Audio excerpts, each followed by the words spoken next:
नमस्कार, मैं दीपक कुमार आपका साहित्य आराधना शिक्षार्थी में सहृदय अभिवादन करता हूँ। आज हम जिस विषय के बारे में बात करेंगे, हम जिस विषय पर आज चर्चा करेंगे, मुझे याद है उसका नाम मैंने छठी कक्षा में सुना था पहली बार, जब हमारी पाठ्य पुस्तक हिंदी में उसका एक पाठ था जिसका नाम था लिपि, और जिसमें हमें ब्रेल लिपि के बारे में बताया गया था। ब्रेल लिपि क्या है इसे समझाया गया था। आज ब्रेल लिपि ना सही, मैं लिपि शब्द की बात करने जा रहा हूँ। आज हम चर्चा करने जा रहे हैं लिपि शब्द पर। किसे कहते हैं लिपि, क्या होती है लिपि, आखिर लिपि बनी ही क्यों, क्या कारण था लिपि को बनाने का, लिपि का विकास हुआ कैसे, इन सभी बातों पर हम चर्चा करने वाले हैं, चर्चा करेंगे और जानेंगे समझेंगे लिपि को। तो देरी ना करते हुए जैसा मैं कहता हूँ, चलिए शुरू करते हैं। लिपि, जिसे चीनी भाषा में चाओ पैन कहते हैं, फ्रेंच भाषा में सिन्नाहियो कहते हैं, और भी कई नाम है इसके, पर इसका काम है सिर्फ एक काम है इसका, हमारी भाषा को जो हम बोलते हैं उसको एक रूप प्रदान करना, उसको एक आकृति देना, उसको स्थायित्व प्रदान करना, यही काम है लिपि का। भाषा का मूल रूप जानते हैं क्या है? भाषा का मूल रूप है उच्चारण। जो बातें हम दूसरों से सुनते हैं, हम जो बातें कहते हैं, वही कहलाती है भाषा। यदि जब हम इस भाषा को एक रूप प्रदान कर देते हैं, एक आकार दे देते हैं, तब वो कहलाती है लिपि, यानी कि स्क्रिप्ट। तो जैसा हमने पहले कहा था, मैंने आपको पहले भी बताया था कि भाषा जो है वो यादृच्छिक ध्वनि प्रतीकों की व्यवस्था है। भाषा क्या है? यादृच्छिक ध्वनि प्रतीकों की व्यवस्था। जब हम इन ध्वनियों को एक आकार दे देते हैं, एक चिन्ह प्रदान कर देते हैं लिख कर, चाहे वो हम पत्थरों पर लिखते हैं, चाहे कागज़ पर लिखते हैं, जब हम उसे ये रूप दे देते हैं तब वो कहलाती है लिपि। आपने देखा होगा कि चीनी आदि जो भाषाएं हैं उसमें एक शब्द के बदले एक आकृति को दर्शाया जाता है। यदि आप एक शब्द बोलें तो वो एक आकृति उभर कर आ जाएगी। आपने चीनी जापानी मूवीज़, कोरियाई मूवीज़ में भी देखा होगा, उनकी आकृतियाँ बनती हैं, वो हमें एक चित्र की तरह लगती हैं कि अरे ये तो चित्र बना रहा है, लेकिन होती वो उनके शब्द हैं। जो लिपि है उनकी वो चित्र लिपि है। वहीं दूसरी ओर यदि हम बात करें हमारी हिंदी भाषा, अंग्रेजी भाषाओं के लिपियों की, तो इसमें प्रत्येक ध्वनि के लिए हमें प्रत्येक चिन्ह मिलेगा, एक अलग वर्ण व्यवस्था मिलेगी। लिपि का प्रयोग करने से सबसे पहले दो बातें होती हैं। पहली बात यह है कि लिपि से जिस भाषा का हम संरक्षण करना चाहते हैं, जिस भाषा को हम बचाना चाहते हैं, जो बातें हम बचाना चाहते हैं, रखना चाहते हैं भविष्य के लिए, वो संरक्षित हो जाती है, उसको एक स्थायित्व प्रदान करते हैं। और इससे हम हमारी जो संस्कृति है, हमारी जो विरासत है, वो संपदा को हम सुरक्षित रख सकते हैं। तो इन सब से हमें सीखने को क्या मिलता है? इन सब से हमें सीखने को यही मिलता है कि भाषा की तत्वों को, भाषा की ध्वनियों को जब हम एक अर्थ देना चाहते हैं, एक आकृति देना चाहते हैं, तो जो हम आकृति छाप रेखा के द्वारा हम कागज़ पर, पत्थरों पर बनाते हैं, वो कहलाती है लिपि। इसी क्रम में यदि हम आगे चलते हैं और लिपि शब्द की व्युत्पत्ति की बात करते हैं कि ये शब्द बना किस प्रकार से होगा, किस प्रकार से ये लिपि शब्द लिखा जाने लगा होगा, तो इसके लिए सबसे पहले जो शाब्दिक अर्थ हम प्रयोग में लाते हैं वो है लीपना। लीपना, और दूसरा हम पोतना भी कह सकते हैं। इसी क्रम में मैं यदि पुरातन समय की बात करूं तो एक समय ऐसा था जब लोग अपनी दीवारों पर विभिन्न तरह के चित्र बनाया करते थे, आकृतियां बनाते थे। जैसे कि सूर्य उन्होंने देख लिया तो वो सूर्य की आकृति बनाने लग गए, सूर्य की आकृति उन्होंने बनाई।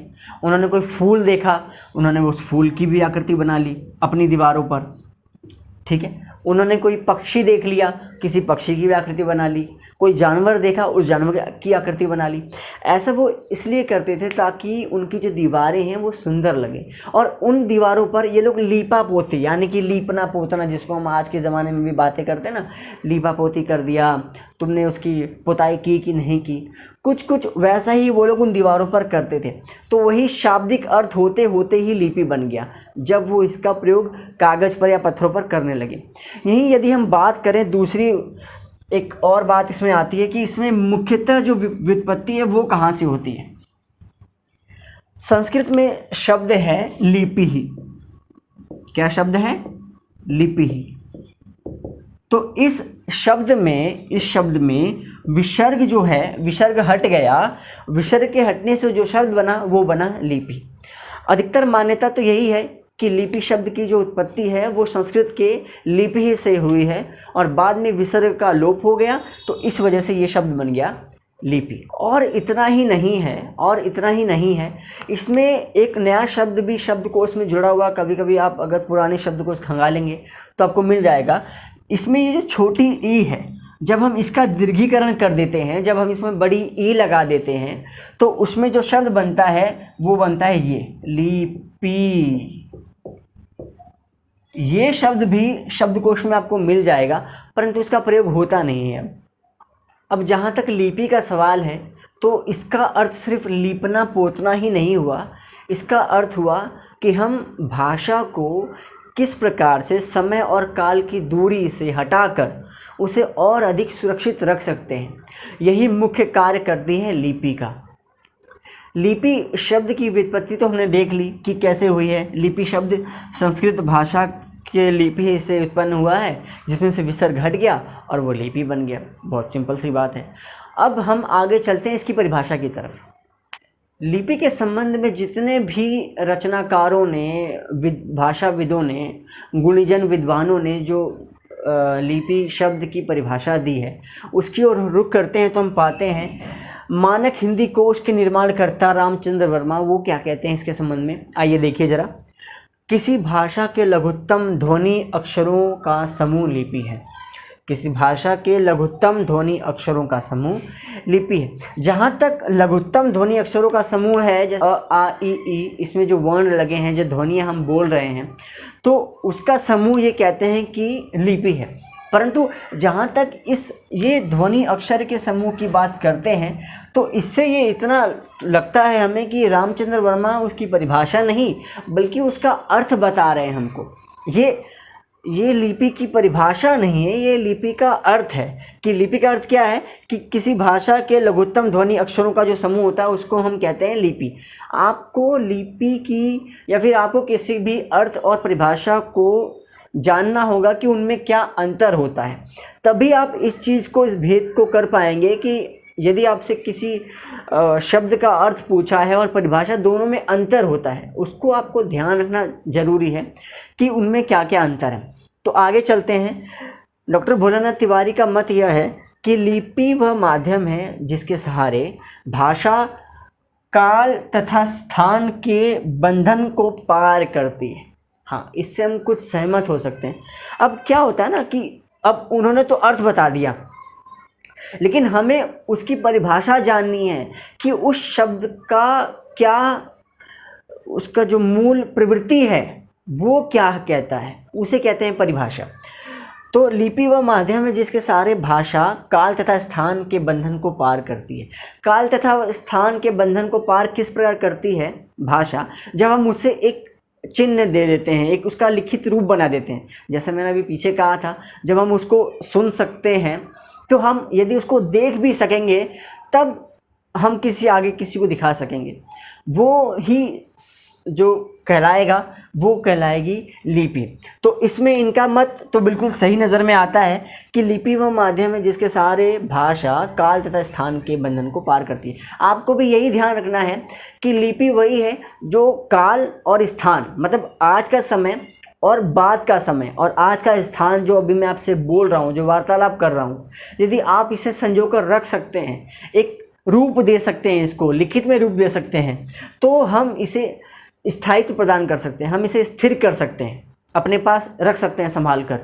इसी मत को आगे बढ़ाते हुए डॉक्टर देवेंद्रनाथ शर्मा भी इस मत से एग्री हुए हैं। वो भी यही कहते हैं कि लिपि वही माध्यम है भैया जिसके सहारे भाषा समय और स्थान को पार कर जाती है, ठीक है, एक स्थायित्व प्रदान करते हैं हम उसे। आगे देखते हैं कि मानव भाषा के अस्तित्व को स्थिर रखने के लिए जिन चित्रों या चिन्हों का सहारा लेता है उसे लिपि कहते हैं। ये कहते हैं डॉक्टर अंबा प्रसाद सुमन। डॉक्टर अंबा प्रसाद सुमन का क्या कथन है कि मानव यानी कि हम लोग जब भाषा के अस्तित्व को स्थिर रखने के लिए, जी हाँ, मैंने बात की ना भाषा के अस्तित्व की, मैंने अभी आपसे बोला कि हमें भाषा को अस्तित्व देना है, उसको स्थायित्व प्रदान करना है। आगे चल के जब हमारी पीढ़ियाँ आएंगी वो हमारी इन चीज़ों को पढ़ सकें, हमारी संस्कृति को आगे लेके जा सकें, तो हम जैसे यदि हम हैं, हम संस्कृति को कैसे लेकर जा सकते हैं। यदि हम अपनी विरासत को जो हमारे साथ चली हुई आ रही है, हमारी संपदा, हम उसे पढ़ते हैं तभी तो हम उसे समझ सकते हैं ना। इसी क्रम में क्या कहते हैं अंबा प्रसाद सुमन कि भाषा के अस्तित्व को स्थिर रखने के लिए, भाषा को बचाए रखने के लिए जिन चित्रों या चिन्हों का सहारा लेता है मनुष्य, हम जो चित्र बनाते हैं, हम जो चिन्ह बनाते हैं, उसका जब हम सहारा लेंगे ना वो कहलाती है लिपि। बिल्कुल सही बात है, बिल्कुल सही है। अशोक के शिलालेखों की बात करूं यदि मैं, सबसे पहले अशोक के शिलालेखों को खोजा गया था, ब्राह्मी लिपि थी उसमें। ब्राह्मी लिपि क्या होता है ये तो हम आगे पढ़ेंगे। फिलहाल मैं आपको बताना चाहूँगा कि ब्राह्मी लिपि में जो हमें अवशेष मिले हैं, चाहे वो देश के विभिन्न भागों से मिले हों, कुछ तो हमें यूनान के प्रदेशों से भी हमें अवशेष मिले हैं ब्राह्मी लिपि के। तो ब्राह्मी लिपि के संदर्भ में जितनी भी भ्रांतियाँ फैली हुई हैं वो सब हम दूर करेंगे, पर वो आज नहीं, वो हम किसी और दिन करेंगे, किसी और वीडियो में। उसके लिए मैं आपके पास एक बहुत विस्तृत वीडियो लेकर आऊँगा।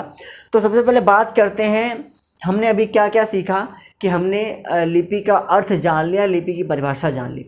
अब हम इसके स्वरूप पर थोड़ा सा बात कर लेते हैं। यदि हम लिपि के स्वरूप पर बात करें तो सबसे पहले बात करते हैं उसके रूप की। कैसा है लिपि का रूप। लिपि का जो रूप है, जो स्वरूप है, वो भाषा पर ही आधारित होता है।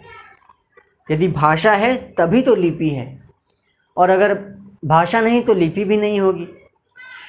इसको हम इस प्रकार देख सकते हैं, जिस प्रकार से भाषा यादृच्छिक ध्वनि प्रतीकों की व्यवस्था है, उसी प्रकार लिपि की जो व्यवस्था है वो है वर्णों पर आधारित।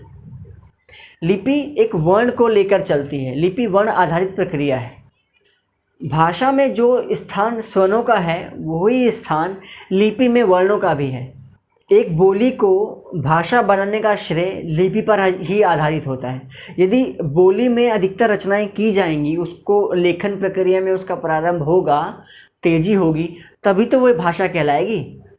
तो हम इस प्रकार लिख सकते हैं कि लिपि का जो स्वरूप है वो है भाषा पर आधारित।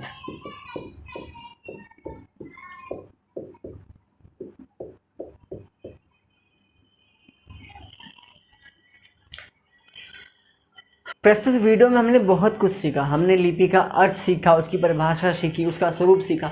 आगे की वीडियोस में हम ब्राह्मी लिपि पर चर्चा करेंगे, हम देवनागरी लिपि पर भी चर्चा करेंगे। हम जानेंगे कि देवनागरी लिपि का विकास किस प्रकार हुआ, उसका विकास क्रम क्या था, और बहुत गहराई से जानने का प्रयास करेंगे किस प्रकार की लिपियाँ चल रही थी। चित्रलिपि और वर्णात्मक लिपि प्रणाली क्या थी, अक्षरात्मक लिपि प्रणाली क्या थी, वो सब हम जानने का प्रयास करेंगे अगली वीडियोज़ में। नमस्कार।